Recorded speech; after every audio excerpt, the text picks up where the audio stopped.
Hey Duelists, welcome back. I got yet another speed duel deck here for you today. Again, we're going to feature Mako Tsunami, the player that made me enjoy watching this show when I started playing this game a long time ago. And let's get into the deck profile. Now, like promised, this one plays more like how one of my best friends used to play back in the day. And we're going to start off with his Mako Tsunami skill, and this time it's going to be Terror from the Deep. So we're going to use that. Again, we're going to have the 3 Great Whites, the 3 High Tide Gyojins.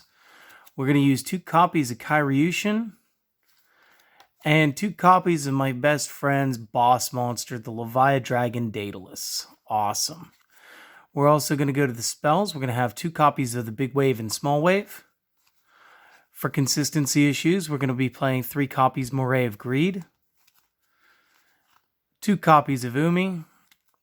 And for the defensive strategy, we're going to need 3 copies of Windstorm of Itaqua today. I know, guys. No adhesion trap holes. What? Yeah, it's fine. Every now and again, I play a little different. And again, these are the same 5 guys that you guys keep seeing because, again, I don't go anywhere without having an extra deck of some sort. If you guys were here just for that video, just for the who's in here, you guys are clearly free to go. If this has helped out any bit, though, maybe consider that sub button. Let's get you guys the what everything does now. So for the most part, you guys already know this deck because there was a lot of card overlap between this and my previous Mako Tsunami deck. But the difference is the skill here. So Terror from the Deep. Activate this skill during the main phase while you control Kyryushin. When this skill is activated, you can activate Umi directly from your hand, deck, or discard pile, which is pretty good. While you control Kyryushin, all water monsters that you control are unaffected by trap effects, yours and your opponent's. And if Kyryushin you control leaves the field, draw 2 cards, and if you do, flip this card back over. So there's a lot to unpack right there. Like a free draw 2 when I go to use Big Wave, Small Wave on Kyryushin.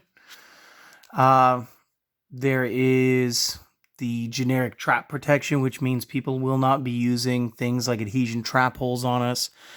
Their Windstorms of Itaqua aren't going to hurt us. They can't stop our monsters with their copies of Kunai with Chain, and so on and so forth. So there is absolutely everything to gain from using this, and Kyryushin's not really even our boss monster. He just happens to help us get the field spell just a little bit easier. So we're going to set that right there. We got the Great Whites. Again, Great White and High Tide Gyojin, just some beaters. This time we got the Kyryushin. I wish Legendary Ocean was a thing here because it would drop this big bad down to being a 4-star, making him a normal summon for no tributes. Still trying to figure out what's up with his eyes, but he looks pretty cool. Now, the big bad here is actually the Levia Dragon Daedalus. So if you have Umi on your side of the field face up, you can send it to the graveyard to destroy all other cards on the field. Now, I don't care what board has set up against you. It could be Thousand Eyes Restrict, it could be Dragon Caller, it could be Tunes, it could be, I don't know. Well, I think the Arcana Knight might be able to get through this by pitching a monster card on you. But that's, I think, about it. I mean, if I destroy the entire field, I pretty much call game, especially when this guy's already at 2,600 himself. So, really cool, and I'm going to show you how to play him very easily with the next card. So the Big Wave, Small Wave, we've abandoned the water hazards this time around. So now what we want to do is we want to destroy all face-up water monsters that we control, then special summon water monsters from the hand up to the number we destroyed with this effect. And again, if Kyryushin somehow happens to already be on the field, let's say I summon the Great White, I have 2 of these, somehow I drew a God Hand. I got both of those, and Great White, Levia Dragon, and Kyryushin. I could summon the Great White, activate the Big Wave, Small Wave, crash it into Kyryushin, activate the Terror from the Deep, get into the playing my field spell directly out of my deck, play another great Big Wave, Small Wave, get rid of the Kyryushin, get the Daedalus, get the draw 2 off Terror from the Deep, and set myself up to detonate the field while still having the ability to set one or both of those cards that I just drew. That is the best case scenario. It's probably not going to come up too often, but this was built to be able to handle a bit of a grind game too, so I just wanted you to know, Big Wave, Small Wave, excellent card. It was okay when it was first released in the main game, but I like it way better in speed duels. Moray of Greed, again, we jumped this up to 3 this time, just to try to get the draw consistency proper.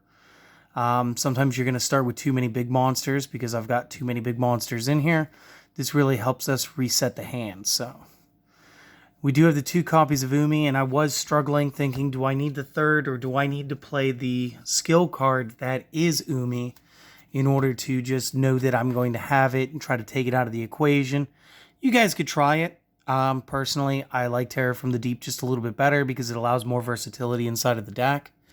And I landed on a double copy of Umi. Now, Windstorm of Ataqua is here because it will, unlike Dragon Caller, if Dragon Caller goes first on you, the Adhesion Trap Hole would actually be pretty useless for you, because that's all the deck is supposed to do is set up those 2 dragons on you. But if you get the Windstorm of Ataqua, you may not be able to beat the Blue Eyes as his defense. No, you know what? You would be able to beat Blue Eyes' defense at 2,500. But it would be much easier to just detonate the field with the Levia Dragon anyway, and take care of the whole lot of them, especially because this effect would slip by the Lord of Dragons. It's a non-targeting effect, so it's not going to care. And the Windstorm of Ataqua, as opposed to the Adhesion Trap Hole here, we almost need another turn to play this deck. This isn't so much a one-turn, one-shot. So the Windstorm of Ataqua just sort of flows with that idea just a little bit better. Outside of that, like I say, every time, just grab yourself 5 fusions. If you're not playing Waking the Dragons, let your opponent think that that's what's happening. If you're playing a deck that could fuse, maybe they'll get a little confused. You could always end up throwing your opponent off their game just a little bit. Little bits of psychology help.